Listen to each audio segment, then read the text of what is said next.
In the headlines, 4 abducted students of Federal Government College Yauri regain freedom. Nigerian Customs intercepts 553 parcels of cannabis sativa in Seme. Katsina Emirates celebrates Eid al-Fitr with colorful cultural display and Durbar Festival. And away from Nigeria, fighting in Sudan enters the second week as 72-hour Eid ceasefire ends. Hello and welcome to Trust News Update. I'm Dashan Husseina Usman.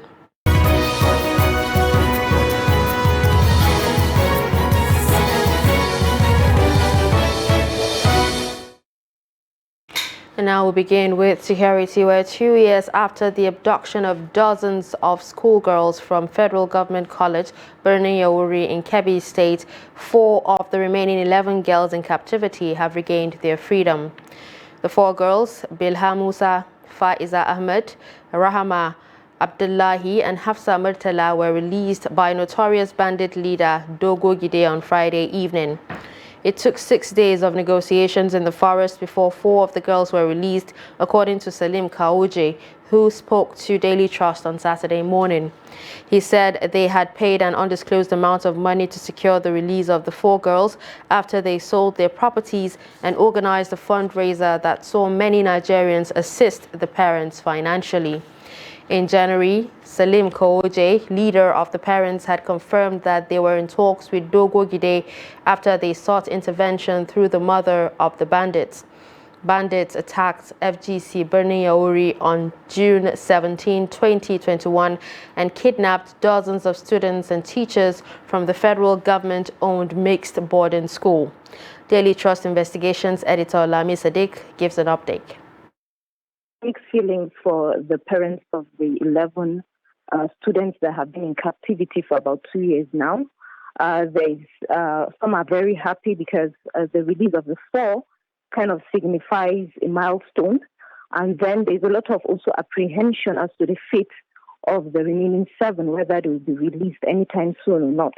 And of course, we've learned that they've been taken to the hospital, they've been checked, and they're being reunited with their family members. In a long process. If you remember, these were students that were abducted in June 2021. There has been ransom paid for the students. The bandits have been able to release them. There's been prisoner swaps. Some have been released, but the bandits have kept these 11 students. And at some point, the bandit kingpin kind of stopped communicating with the parents. So sometime in January, the parents told us that they were able to link up with the bandit's mother, and communication had started. And they also told us that he had given them conditions at that time. At that time, he insisted that they had to pay about 100 million. As at the moment, what they're telling us is that ransom has been paid, even though they're not specific as to how much was paid. Yes, 4 have been released. And what he has told us is that I think 2 of the parents are still within the forest area, still trying to negotiate with the bandits, awaiting the release of the 7. So what it means is that the next few hours could be very crucial. It could signify a release of the 7, or there will be need for more negotiations. The parents have said it even in January that they have not received any help from government officials. But sometime in January, they started a crowdfunding. And a lot of Nigerians kind of assisted them with some funds in which formed part of the money they used in paying ransom. Because a lot of them informed us that they were able to sell their properties, including their homes. They sold it, but it was still not enough for this bandit leader. So they had to start crowdfunding. Abductors of the 85 persons at Wanzame village in Safi local government area of Zamfara state are demanding additional 2 million naira ransom before they free the captives. A resident of Wanzame village told Trust TV News that after payment of 3 million naira ransom to the abductors, they did not release the victims but asked the families to bring an additional 2 million as the condition to set the captives free. The locals disclosed that members of troubled village are making concerted efforts to raise the additional 2 million naira ransom. According to the source, If members of the village are able to raise the money, it will bring the total amount of ransom paid to the abductors to 5 million naira. It is, however, said that one of the victims escaped from the terrorists recently and has been reunited with her family. Authorities in charge of the Seme Command of the Nigeria Customs Service have confirmed the arrest of 4 persons with 10 million naira worth of cannabis sativa. They say the suspects were arrested at the wee hours of Friday at Batrome, a village in Badagry area of Lagos. Investigation revealed that the illicit drugs were destined to be conveyed to Kaduna before it was intercepted. The area controller of the command, Dara Nadi, said officers intercepted a Ford bus with registration number EPE 622YC at Batrome, Badagry, adding that after searching the bus, 7 large sacks containing 553 parcels of cannabis sativa, also known as Indian hemp, were recovered. According to him, 4 male occupants of the vehicle comprising 2 civilians and 2 uniformed men conveying the contraband items were arrested. He said the contraband narcotics valued at about 10 million naira and the means of conveyance were taken to the station at Seme. Kano State Governor Umar Ganduje has pardoned 43 inmates serving various jail terms across the state.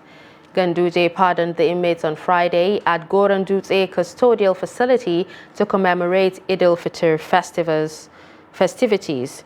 Represented by his deputy, Nasiru Yusuf Gawuna, Ganduje said his administration has acquitted 4,013 inmates and settled fines and compensations for the inmates to the tune of 4,949,000 naira. Governor Ganduje tasked the pardoned prisoners to exhibit good character after being reintegrated into society.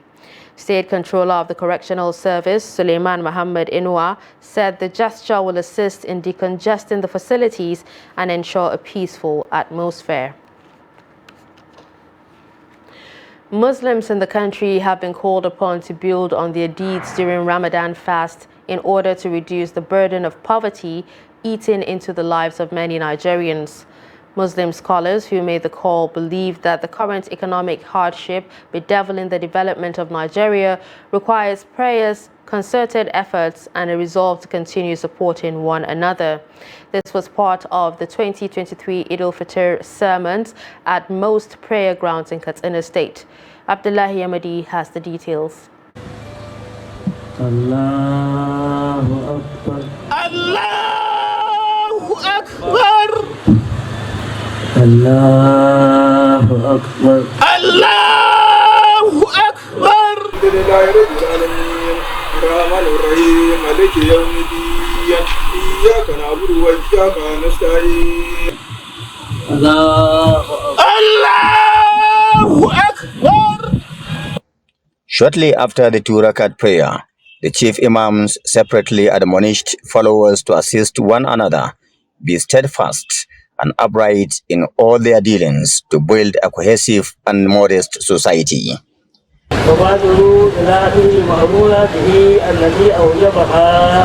I want all Muslims not to relent in assisting one another, and there is no better time to do that than now.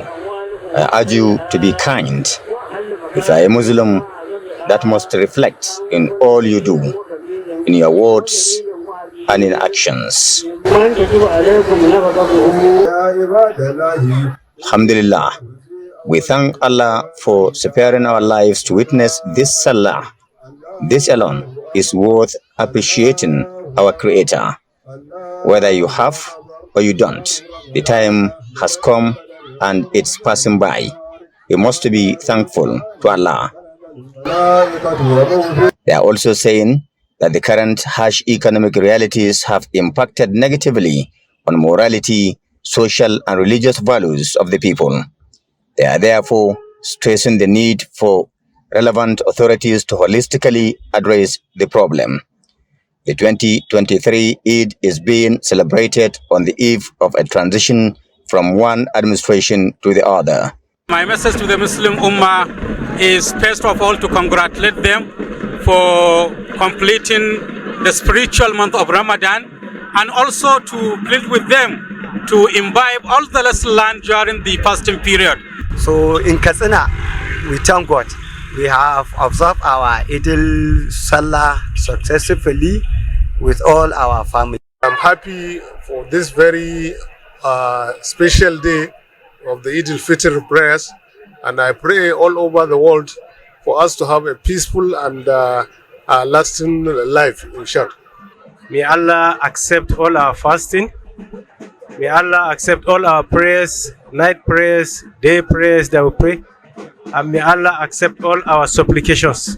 The hope of the people of Katsina is that the new government will tackle the country's insecurity challenges decisively and usher in a period of peace and development. Abdullahi Ismail Ahmadi, Trust Television News, Katsina. Despite a latent threat of insecurity, the traditional Durbar held in the Katsina state and towns of Katsina and Daura, the intent of Durbar may be the same, allowing the royal fathers to interact with their subjects, but the celebration differs in some aspects in both towns. Abdullahi Ahmadi did a yeoman job to capture the celebration in both towns. Here is his report. The Imam of Katsina, Abdul Mumini Kabir Usman, drove on a carriage back to his palace.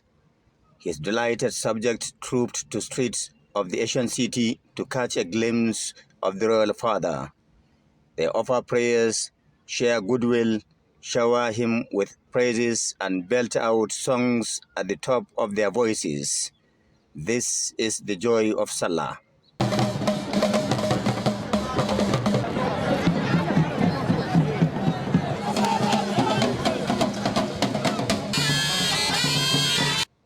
From one point to another, the Emir and his entourage inched towards Kangiwa Square, Kofar Soro, the venue for the Salah Doba. There are sites of celebrations galore.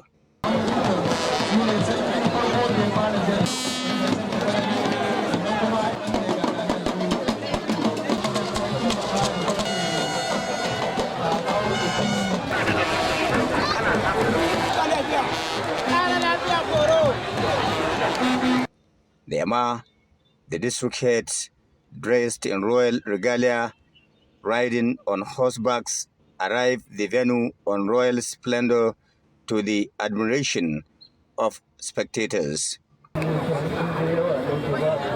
Let me at this point appeal to all my subjects to face contemporary challenges with all seriousness.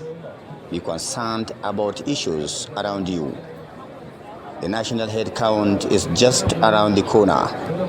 Cooperate with all the officials of National Population Commission to have an acceptable head count. In Daura, the Doba is no less colorful, with district heads and members of the royal court displaying their horsemanship and paying obeisances to the royal father. The Imam of Daura, Umar Farooq, charged his subjects to adhere strictly to lessons learned during the Ramadan fast, admonishing Muslims on tolerance, love, and helping the poor and needy in the society. Daura Emirate is known for its support to all national and sub-national issues. I urge you to replicate what happened during the just concluded elections. Don't forget, the National Population Commission is coming. Don't cut down trees. Be peaceful and tolerate one another. The colorful traditional Hawan Sallah in both Katsina and Daura, which tends to preserve the cultural values of Hausa Fulani, attracts people from within and outside the country. Many observers say this year's traditional Hawan Sallah is less attractive due to economic downturn, coupled with it coinciding with Friday, which meant people had to rush to observe Jumat prayers. Abdullahi Ismail Ahmadi, Trust Television News, Katsina. Thousands of Muslim faithfuls on Friday morning joined their counterparts across the globe to observe Eid al-Fitr prayers at the main Eid ground in Gombe. This follows successful completion of fasting in the holy month of Ramadan. Ibrahim Ismail reports. It was a fulfilling and joyous moment for the Muslim Ummah as they converged at the main Eid ground in Gombe metropolis to perform the 2 Rakat Eid al-Fitr prayers on Friday morning. After the prayers, horse riders and drummers took the stage to entertain people, making the celebration very colorful. And as you can see, we are after the prayer, as you can see us playing and see children watching. Everybody are just happy, in a peaceful state as any one place, but in a very peaceful place. And you can see everybody are playing, be happy where everybody is celebrating. So Salah has been very exciting here in Gombe. Everyone is happy, including the children, and everybody is wearing new outfits. You can see riders here as well. It seems like this is the first celebration ever because of the joy. Our most wish is that may Allah accept our fasting, all our acts of ibadah. May Allah accept it from us. That's the greatest thing we aspire for. We aspire for Him to ensure that our deeds, all the good deeds that we're able to do in the month of Ramadan, has been accepted by Him as an act of ibadah. Some Muslim faithful who spoke to Trust TV shared their experience of the 2023 Ramadan and the lesson learned during the holy month. I have learned a lot during the Ramadan. To me, this is the best Ramadan ever.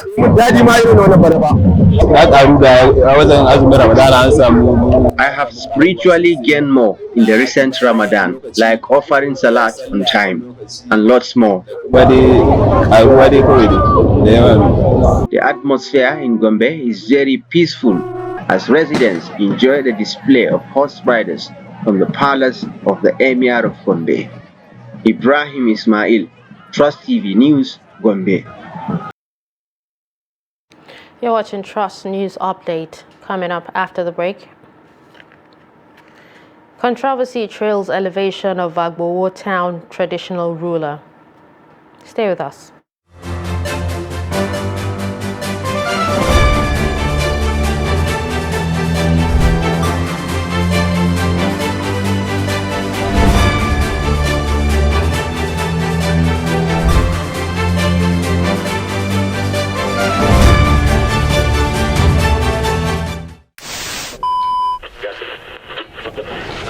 Good morning, Nigeria.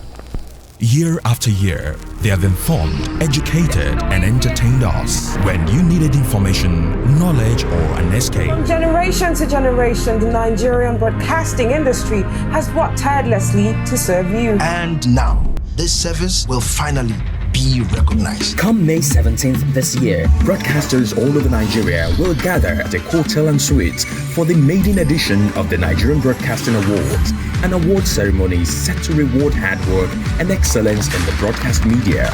Voting starts on 20th April and ends on 4th May 2023. Visit www.tnbawards.ng to vote now. They've served and they're still serving. It's time we say thank you. This award is organized by the Broadcasting Organizations of Nigeria, BON.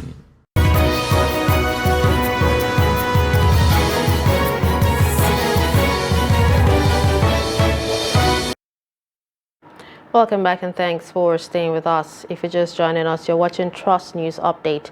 Here's a recap of some of our top stories. We told you that 4 abducted students of Federal Government College Yauri regained freedom after 2 years in captivity. You also heard that Nigerian Customs intercepts 553 parcels of cannabis sativa in Seme. Moving to more stories, Kefi residents have urged the re-elected governor of Nasarawa State, Abdullahi Saleh, not to disappoint them in his second term in office after giving him their mandate. He appealed. The appeal is a reflection of the state government's failure to pay salaries ahead of this year's Eid al-Fitr celebration. The residents, although grateful to Allah over Ramadan period, lamented that this year's Salah celebration has been hampered by financial challenges and disappointment. Gaza Yakubu, who was in Kefi to monitor the celebration, tells us more. Salah in Kefi has always been colorful, but residents lament that this year's celebration has come with some economical challenges. The non-payment of salaries before the celebration has dimmed the light. We did all we can to see that Governor A.A. Sule maintained his position. But to our greatest surprise, he failed to pay our parents' salary in order to make this celebration very, very impressive. It is from the salary he pays that we enjoy the Salah celebration. Now we don't enjoy it. We don't even have chicken at home as a result of non-salary payment. A visit to the family of Adamu Tanimu in Kefi to see how they celebrate tells a sad tale. The cost of food items in the market this year has, according to the women, affected their kitchen preparation.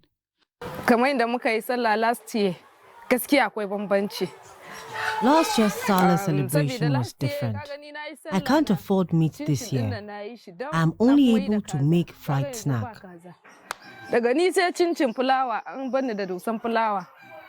So, the cost of flour in the market was cheaper compared to what it is sold now. The money which was meant to buy meat was used to get flour. The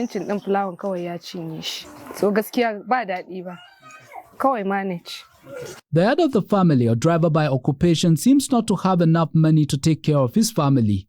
The cost of diesel amidst other transportation challenges have kept his celebration low-key. And his women who have some savings seem to have taken charge.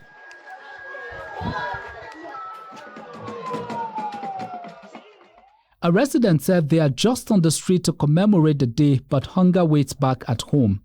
We,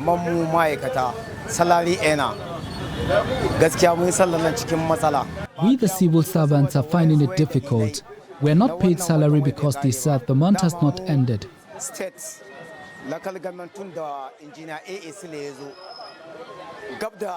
We used to be paid earlier, but since the governor was re-elected, we have some challenges.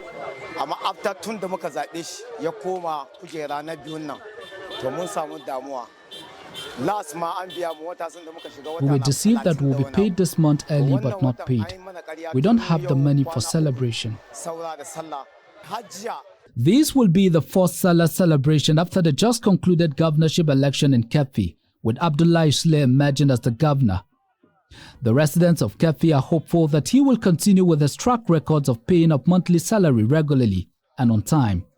They fervently hope that what they are experiencing this Salah is not an ominous sign of what is to come.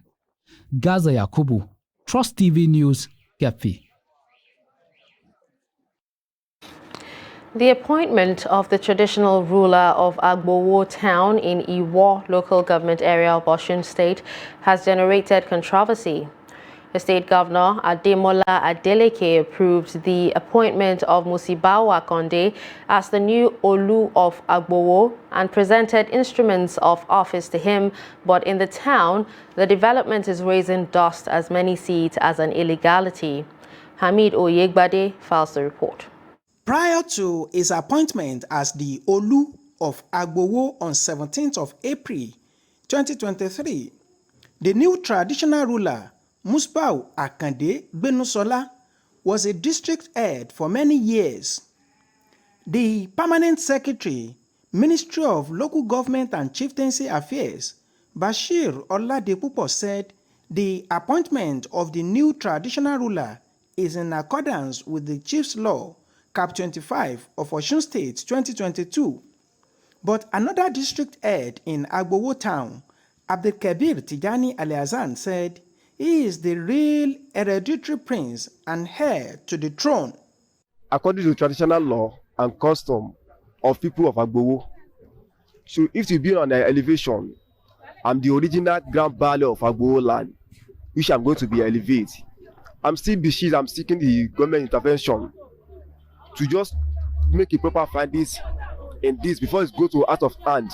I'm the original landowner of Agbowo land, which we share boundary to many people with their own valley, like Valley Kondo.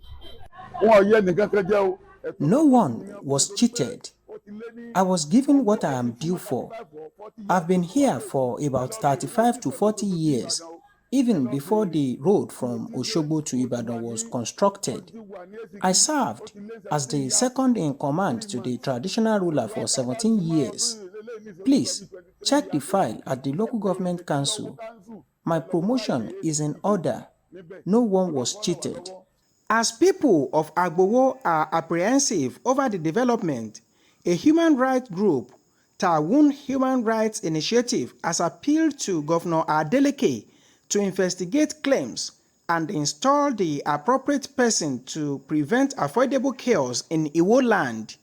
We want the governor to make a findings and make sure he elevates, even if he wants to elevate, to make sure he elevates the proper person to that position. Because these people have been on this issue, not even now. We as a human rights, we have done our findings, we have made our research, we have done our investigation, and we have seen the true owner of that seat. Agbowo is a traditional setting that has history, and I think if there's going to be Oba in Agbowo, which is Olu of Agbowo, it's supposed to be the original son of Agbowo. Meanwhile, what is important to residents is peace and tranquility in Agbowo town and Iwo land as a whole. Amid Oyegbade, Trust TV News, Oshogbo. And finally, on the foreign scene, fighting in Sudan's capital entered the second week on Saturday as crackling gunfire shattered a temporary truce, the latest battles between forces of rival generals that have already left hundreds dead and thousands wounded. Overnight, the heavy explosions that had previously rocked the city in recent days had subsided, but on Saturday morning, bursts of gunfire resumed. And with that, we've come to the end of Trust News Update. Don't forget to follow us across all our social media platforms. I'm Darshan Husseina Usman. Thanks for watching.